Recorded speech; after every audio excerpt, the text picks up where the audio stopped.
I live in a small town, Cape Charles, Virginia. Does anybody know where Cape Charles, Virginia is? Raise your hand. No. All right. It's a really small town on the eastern shore of Virginia, just before you get to the mouth of Chesapeake.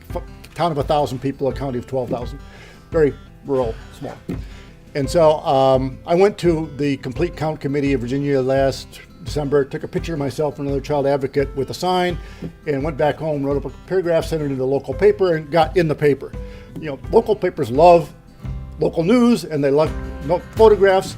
And there's 2 points there. One is that it raises the issue of the undercount of young children among all the readers.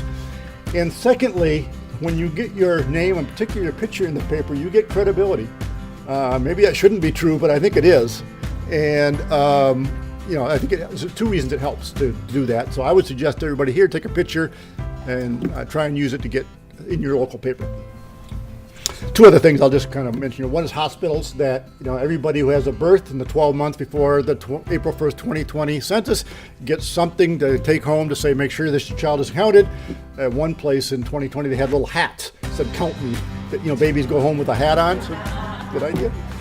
The other is grocery stores. And one of my fantasies, that sounds a little kinky, because one of my ideas is that, you know, young families with young children are not involved in a lot of programs, even preschool, young children are not there, but they buy diapers and they buy baby food. And I had this idea that if we could put something on all the diaper manufacturers and all the baby foods, say, count your young kids in the first quarter of 2020, that would be very helpful. If you can't get it there, at least putting some kind of poster up next to the diapers and the baby food stands in a grocery store is the next best solution.